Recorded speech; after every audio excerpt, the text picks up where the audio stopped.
All right, so let's make a formal introduction for our listeners.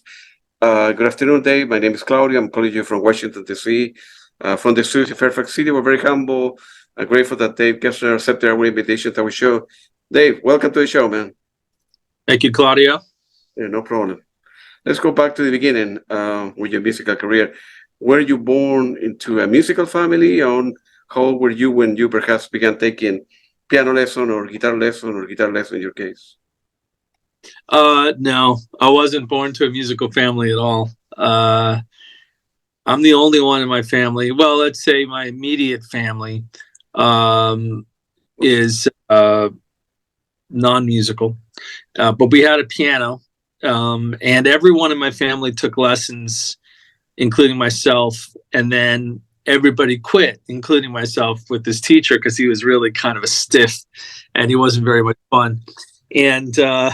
And then I would still bang around on the piano. I was the only one who still kept playing it because it was in the playroom where we would, play and stuff, the converted garage. And one day my mom said to me, "You seem to like playing it anyway. Would you be open to a younger, hipper, cooler teacher?" And I said, "Yeah, okay." And so I had this teacher come in, this guy, Brad, that she somehow found. I don't know how she found him. And it was like an audition because I had been so traumatized by this other teacher trying to teach us classical, but not in a fun way, in a really just kind of like boring way. And because I like classical, but it just wasn't like cool classical. It was like Furry Elise over and over again. It was terrible. And so I said, well, I sat down with the guy. I said, "Would you be willing to just play in it one time? And then I watch what you're doing and ask you questions." Like, yeah, we could do that. And I said, "Would you be willing to listen to one of my records, figure out the part and teach it to me?" And he said, yeah, we could do that too. He said, "We can do all those things as long as you let me teach you theory along with it." So I would take something like Genesis 3 Sides Live in the Cage medley and go, "All right, figure this out." And show me. And he would. But he was great teacher because he would say, "Okay, here's the In the Cage solo." And he would say, "Now what he's doing here is diminished scales. So now you're going to learn your diminished scales." But it was great because it gave it context. Like, now I care about diminished scales because it's going to sound, like Tony Banks. So, yeah, that was a great. But I was the only one in the family who played, still to this day. Makes a big difference to having good teachers. 1, 2, that they care and they engage with you, right? And 3, having the motivation to do whatever you want in life. And that's important, man. Growing up, I see it on my life as well. What kind of music were you listening to when you were like high school? You were, I don't know, 14, 15, hanging out with other kids in high school. And I liked Genesis, Rush, Kansas, Styx, Boston, Queen, Led Zeppelin. What else did I like back then? Pink Floyd. Pink Floyd a little later, actually. Pink Floyd scared me when I was younger. Really? And I remember being really young. As in, like, how old would I have been? I don't know, like 10 or, 12, I guess, when The Wall came out. And I liked it. But I was just like, open the cover and you see this big giant ass, and you're like, what is all this? What? It's kind of overwhelming. And but they're one of my favorite bands, Pink Floyd, we were talking about. And I love Led Zeppelin. Yeah, all that stuff. Later on got into the Beatles. But and then I also liked bands like Triumph, April Wine. I liked that a lot when I was younger. The Canadian bands, in addition to Rush. And then Steely Dan, I have and then later on Tears for Fears. So I have diverse tastes to some extent. It's not only prog rock, which is what I do now mainly, but I like, certain, like Supertramp, love Supertramp as well. Yeah. Yes, of course. Later on, King Crimson, Emerson, Lake and Palmer. but that's rock. But like also the Police and other bands. Man, I love all the bands that you mentioned. For me, I have a wide range of stuff. I mean, I don't know, my music collection is about around 10,000. Everywhere in the house, I have one furniture there, but another one there, the closet there, and 3 floors. So my wife keep on complaining why I keep on buying music, but it's different. I don't know. I like the stuff, but I like electronic music a lot, from the Tangerine Dream, Klaus Schulze, and the classic, all the classic band that you mentioned, jazz too. It's a lot of music. There's one guy told me a long time ago, well, there is good music and bad music, and I like good music. There's some stuff I don't listen to much because I don't understand. I remember when I came here to the United States to study, I didn't speak the language that well. So country music maybe was great, but didn't do anything to me because I didn't understand the lyrics. So I didn't appreciate it. So I was going more from the rhythm, the bass, the drummer, and so on and so forth. Of course, I came across my first record back in '76 would have been Pandethini. Tangerine Dream, and then Jean-Luc Ponty, and then an album from Genesis back in '76. It had been, Trespass, probably one of those. I don't remember yet. And the rest is history. Then I grew up in a family where music was important. I was born in Chile, and I came to the United States to study. My dad had an obscene amount of music, so he told me that when they brought me back from the hospital, he put Louis Armstrong and Carlos Gardel from Buenos Aires, from Argentina. Of course, I didn't like the music, and then when I was 14, I kind of discovered rock and roll, and I was going crazy. Where I can see those bands, and of course, 36 years ago, nobody was going to Latin America. Now everybody goes to Latin America. Back in the day, nobody was. So I was going crazy. Internet didn't exist. YouTube didn't exist. Yeah, I can't imagine. I was buying used vinyl. I said, man, I want to see these guys one day. And eventually I did okay in my life. I came here and I got lucky on the way, I suppose. And I been able to see all these great bands. So I'm in the border with Virginia, and no, I live in Virginia, but the border with Washington, D.C. and Maryland. So every band comes this way, Dave, as you know, you've been around here. So I'm very lucky because I'm able to see, 40 to 50 gigs a year. Great. Wow. I'm very, very, very, very happy in my life. What was your earliest band? Was it difficult for you to break into the music industry? So eventually, right, you were 14, 15, you like music, and quite sure you have a conversation with your parents, and your parents maybe putting pressure, forget about music, man, go to school, go to university, you're not going to make any money, or they were supportive? We're both Ivy League college graduates, so they were surprisingly cool about me pursuing music. But they were always been very supportive. They bought me my first synthesizer at Radio Shack. Wow. Radio Shack had a really cool synthesizer. I still have it. Not that exact one, but the same model. It's called, they did a collaboration with Moog. So It's a Radio Shack Moog synthesizer. And, you talked about, let's say, first bands and breaking in. I did at 13, 14 years old with kids that were older. Even when I was 15, I was in a band with a bunch of 25-year-olds. And the reason was because I was one of the only people who had a synthesizer. There was plenty of players, plenty of drummers, plenty of bass players, not as many, but like a synthesizer, a keyboard player, that was rare back then. So I'd get to play with all sorts of different people. And it was great because I kind of accelerated my whole taste for what I do now.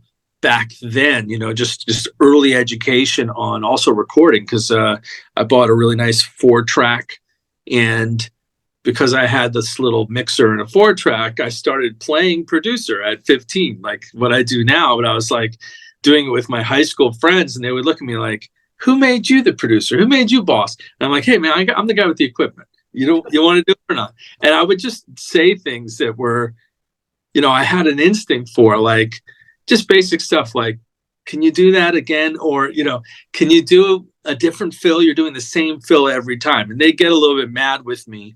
But now, they're accountants and they do other things, and they look at me and they're like, and they all love Genesis and all those bands. And I'm working with people like Steve Hackett from Genesis or from, with Genesis themselves, helping them with stuff. And they're looking at me like, we haven't had this actual conversation, but they must be like, well, I guess, he was serious, about his calling. And, it could have been theirs too, but they just, I don't know, like it takes a certain craziness, a certain sacrifice, because I could have a job behind a desk and make a lot more money.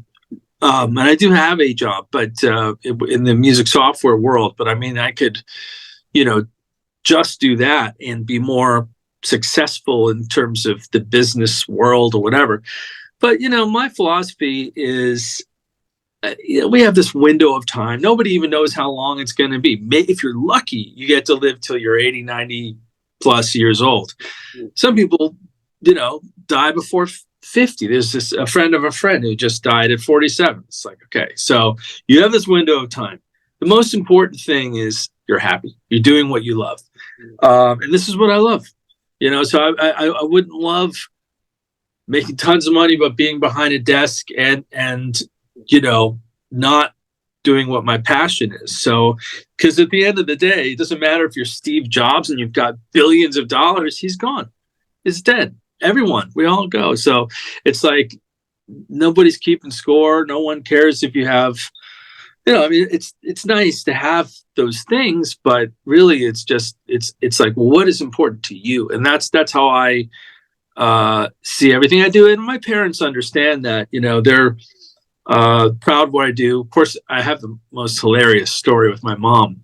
My dad was cooler about it. My mom was, when I was like around 19, 20, I went to college and then I moved to LA, and my credits didn't transfer. And I did like a little bit of college at UCLA and Grove School of Music, but it was never going to really end up with a degree. They were all miscellaneous classes that I wanted to take that weren't required for the degree. And I was like, I'd be here another whole 4 years. I'm like, I'm just going to work in the music industry. So my mom would bug me about it and say, when are you going to go back to college? And I would say, Mom, I'm working with Crowded House. And that sounded, we know what Crowded House is, a great band. It sounded ridiculous to her. I'm like, I'm working with Smashing Pumpkins. Like, why? What is a pumpkin? What are you doing? Get back to college. So I'm like, but I would just do what I did. And she was supportive, but still kind of always trying to push me to do it. And then I got to work with her all-time favorite music artist, just by pure chance, Barbra Streisand. Wow. And I hit it off with Barbra so well that after we did the New Year's Eve concert in 1993, so after the show, I told Barbra that my mom is a huge fan. She didn't even know. That's how professional I was at 24 or whatever it was. And she's like, she is? And I'm like, yeah. It's like, oh. So I said, would you sign this for her? It's like this little commemorative stamp thing from the merch table. She's like, absolutely. It's like, what's her name? I said, Sherry. She goes, to Sherry, your son's terrific. Love, Barbra. And I'm like, here you go. And never a word about college again. It was just kind of like, oh, all right. Validation. He's in the music industry. And, my favorite artist says he's terrific. So, it was pretty funny. I mean, it shouldn't have to have been that, but it just so happens that it was, and a guy got her off my back. Yeah, that's great. I have a kind of similar story. I was a terrible kid. I was chasing girls and drinking beer and doing stupid stuff when I was in Chile, and I wanted to come to see bands. And my parents didn't want to help me because they thought, well, if you're having very bad grades here and you don't speak the language, what makes you feel that you will succeed there? So I talked to my uncle, and I ended up coming to the United States, and I went from a C.D. grade in a private school with the Jesuits, Catholic school. I have now a bunch of degrees, and I have done very well in my life. And I'm a computer scientist, but this is my passion, Dave. During the pandemic, I opened one radio. I sent the link to friends. I opened another one. Then I opened another one, and then I thought, well, I always wanted to talk to these musicians, and I thought, well, why don't open like a podcast? It's the pandemic.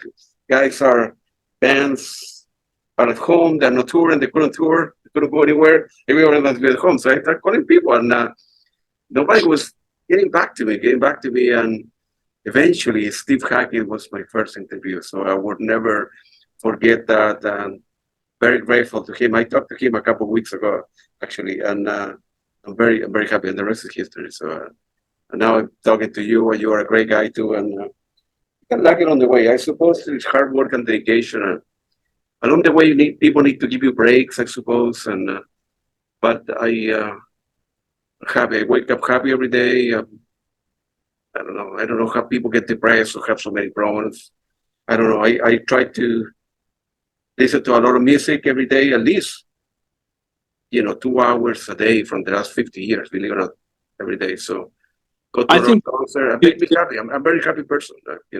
I think music helps people be happy. It's one of the things I love about what I do. It's kind of funny because everybody has different reasons. And you said you like to talk about this kind of stuff, the psychology. And everybody has different reasons for wanting to be a musician. Some people want to be famous. They see somebody getting a lot of attention and people cheering, and they want to be the center of that attention. That's not me. What I do like, every time I've gone to a concert, every single time, I imagine myself being on stage, even since I was a kid. And not for the attention, for the energy, for the excitement, for the connection between you're creating sound, music, and everyone's feeling it together. And it's a gift. So I'm sort of like, and I feel that same way about like listening to recordings. So I have thousands of CDs as well. I don't have them all, displayed. Actually, I should. I need a way to do it. You and Alejandro have your, Yeah. I get so much out of the music that I've purchased over the years. I listen to, and the reason I do what I do is I want to offer the world some of the same things that I got out of the music. So you talk about someone like Steve Hackett and Genesis. They're very rare styles of music that are, there's progressive rock and neo-progressive rock that draws upon them as an influence. And I'm certainly one of them. But even still, progressive rock as a genre is rare compared to the mainstream, which is all this other, styles of hip hop and pop and country and all these other things that most people listen to. And yet, music like we're talking about here, Genesis, Pink Floyd, and Pamethini Group, or they offer something very unique and special in terms of the moods they put you in, the place they take you on a journey. It's kind of like a little bit like cinematic, like a film with your mind, because you can listen to it and just kind of drift off, but it's vibration. And so the thing is that there are certain things I feel that are just, let's say, good medicine, as opposed to medicine. And my dad's was a doctor. He's a retired doctor.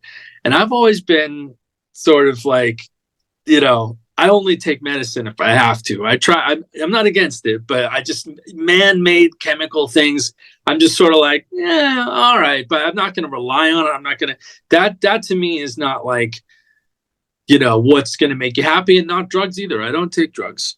I've worked in the music industry, so I work with a lot of people who take drugs. I'm not saying I've never taken drugs, but I'm not like someone who takes drugs or even drinks much. Actually, I drink a little, but in moderation. But to me, it's not good. It's not, got to be careful. Any of those things in excess can be really bad for you. But music in excess, apart from your hearing loss, isn't bad for you. It's just the good stuff. And, sunshine and fresh air. And, so when you talk about depression, which obviously there's so much more to it, and I don't even understand it fully myself, because I don't feel it that way. I feel like life is a gift, and that music is a gift, and the fresh air and the sunshine is a gift, and it's never gets old to me. It's always just like, I feel grateful to exist, for one, and to be alive and in good health, and then to just be like, okay, what can I absorb today? Even if I'm just driving, it's like, oh, just driving is okay, but driving, you put on music, all of a sudden driving is fun. You know what I mean? Yeah, I feel that. Going to the gym, working out, or going for a walk, or whatever. It's I don't know. I don't play any instrument, Dave. I don't know how to read music, but music has given me so much satisfaction. I don't know. That's the best way I can put it. And in terms of, let's say, soundtrack, right? I have soundtrack 800, 900, 1,000. I don't even know how much I have. So there's many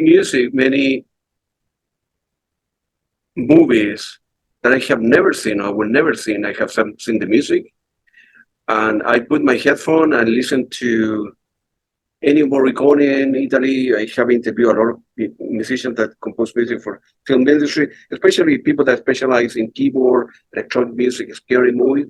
I put my headphone, I drink a beer on a Friday, and the music take me places. I would, I would never, maybe I would never see the movie, but I kind of imagine, different scenarios in the movie with that keyboards or the music in the background, and then somebody entering a house or whatever the movie happened to be, and giving me a lot of satisfaction.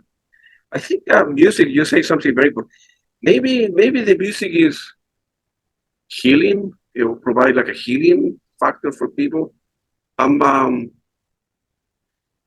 a believer that, everybody goes through difficult times in life, and I'm aware of that. But I'm a human being like you. But I think many things, I don't know how can I say in English, but many things happen for us, not to us. I don't know if I can explain that. One day when we are in face to face, I will tell you exactly what I mean. But I have seen the other side. Let me put it to you that way. and music has given me a lot of satisfaction. I try to do the right thing in life every day and help people out as much as I can. And God, if God exists, I don't know. Or this country as an immigrant have been very good to me, and I got lucky on the way. I was able to study, careers that were lucrative. I'm a computer scientist during the day, and I have done okay. And this country has been a wonderful place to me. I'm very, very proud to be a U.S. citizen and being able to have a good job and be able to buy music and see 50 gigs a year and talking to people like you. I'm happy. I don't know. I'm the type of person. I try to get the bad energies and the bad thought out of me, and I try to concentrate on what is important in life. When I do in life, try to help people out, and music is important. I don't know, but that's the best way I can describe. All right, let's go back to the interview. More than interview, this is a conversation about two people like music, not real interviews. I'm not a journalist and nothing like that. In 1994, you contributed to Kevin Gilbert's solo album, And feel free to elaborate. As I say, all my questions are open-ended. So, you were young at the time, and eventually, when you were in California, you start meeting all these heroes of yours, right? And one after another, and as if somebody out there were moving the fingers and putting you into the right direction. But feel free to elaborate on that, Gilbert. Well, yeah. Well, first of all, I mean, L.A., New York, London. There's certain places in the world that are hotspots for music and entertainment. L.A. definitely entertainment industry. I remember bumping into a lot of just famous actors. Like George Clooney was buying a pack of gum next to me while I was at the drugstore, and I'm like, oh, I didn't know you chewed Dentine or whatever it was. He was a nice guy. And like Clint Eastwood. I mean, I met all sorts of like celebrities, just being there. But with Kevin Gilbert, I really liked Toy Matinee. A friend of mine, Mark, got me into them, and then one day Kevin just called me out of the blue because he had heard that I had Mellotrons, and that I've always had, since then, a keyboard collection. I was into vintage keyboards before they were even called vintage keyboards. There was this period of time in the early 90s where nobody wanted that stuff. They wanted like the new things, the rack mount MIDI keyboards, and like the older ones were like, oh, let's just throw this away or just sell it cheap. And so I knew their value, of course, because I read Keyboard Magazine with Tony Banks and Keith Emerson and Jan Hammer, and I was like dreaming of these keyboards, which were really expensive when I was in my teens. And there was no way I was getting a Prophet 5 when I was, a teenager, a Prophet 10. Flash forward, by the way. So, because I one of the reasons why I became a keyboard player was because of people like Tony Banks and Jeff Downs. And when you watched their videos, you saw they were surrounded by keyboards. And I was fascinated by like, well, what does that one do? What does that one do? What does that one do? And I'd read all about it. I know all about them. And maybe I'd get to play them at a music store until they kicked me out of the store. But flash forward to now, I own Tony Banks' actual keyboards, his actual Prophet 10, his actual ARP Quadra, and all that stuff, because I had a chance to work with them. And when they sold their studio last year, they contacted me. They contacted the Musical Box but they contacted me first, probably because I was at the studio and I specifically said, I'm like, because they had sold the older Mellotron. And I'm like, you sold it? I was talking to Tony Banks' tech, Jeff Collingham, really great guy. And he's like, yeah, we sold it. I'm like, all right, listen, if you sell anything, you got to contact me. You got to let me know. And they did. And so I bought, all sorts of stuff. I got Mike Rutherford's Shergold 12-string guitar. And, I picked some of these vintage relics that we've seen, on Seconds Out or, on Abacab, 3 Sides Live. I love this part of the video, actually, of the DVD, the VHS, whatever it was, of 3 Sides Live, where Jeff Collingham, Tony's tech, is opening up the Prophet 5 and doing a little test. And I'm like, wow, and so it's cool that I'm friends with him because he's a great guy and he's a great, amazing tech. And now I have that. So because I've been into technical side and keyboards and sampling sounds, which is recording the sound of the instruments. I have a company called Sonic Reality that I started in the mid 90s.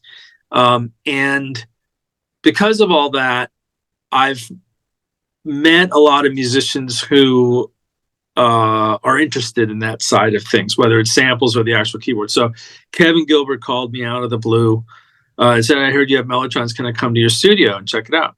I said, yeah, sure. And I knew who he was. I was a fan already, of his work. And when he came in and he saw all the stuff and he saw that I had all of the keyboards that Tony used. I didn't have Tony Banks' actual keyboards then, but I had like the RMI and the ARPs and stuff of my own. And he's like, we should get a bunch of guys together and play the Lamb Lies Down on Broadway. And I'm like, sure, anytime, And so then he asked me to join his band, Thud. And that was 93, or like late 93, early 94. And then eventually there was a festival called Prog Fest in 1994. And he said to me, he goes, Kevin says, you still want to play the Lamb? And I'm like, sure. He's like, well, I know the perfect drummer, this guy, Nick DiVirgilio, who no one knew him yet. You know, it was before he was in Spock's Beard and played with Genesis and Tears for Fears and all that stuff, way before all that. And my old bandmate Stan Cody from Giraffe, and this guy Dan Hancock would be great for the Steve Hackett part. Only problem is we have 1 week to learn it. And I'm like, let's do it. So we rolled up our sleeves, learned about an hour of The Lamb Lies Down on Broadway, played it once. We actually only rehearsed it one time through the whole thing. We learned a song each day, and then we just played it once, and then we played it a lot. But it came out great. And people still talk about that show today because it was just really passionate. And of course, sadly, Kevin Gilbert is no longer with us. But that was, you know, something special to him. And then he also introduced me to Keith Emerson.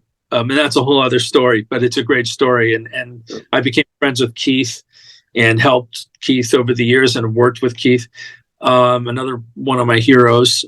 I love all the keyboard players. I mean, I love the prog bands, but the keyboard players are my heroes. And I've, you know, made friends with guys like Eddie Jobson, Jeff Downs, Tony Banks, Keith, of course.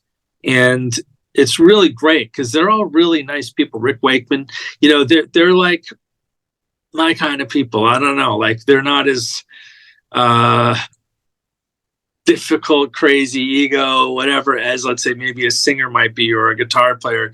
Keyboard players are a little more humble and a little more just sort of maybe a little more nerdy, but a little more approachable. Now, an exception to that is Steve Hackett. Steve Hackett is maybe the nicest guy in the music industry. Absolutely. You know what I mean? And so, and he's very humble and he's a legend, and he doesn't, you know, have any, you know, he's great. And I'm actually, let's say, better friends with Steve than I am with Tony. Like Steve, I could go out to dinner with. Tony, you know, I don't know. Like we've never been out to dinner.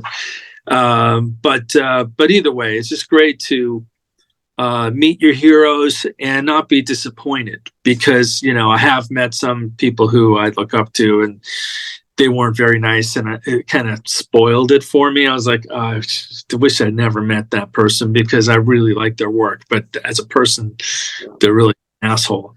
So, but that's just how it goes. And I've been very fortunate, though, to work with a lot of really cool, nice people who are fun to be around, and you know, you learn things from, and you know, it's not just about the whether they're famous or not. That's fun if they're famous, or if it's somebody, you know, you grew up listening to. That is fun.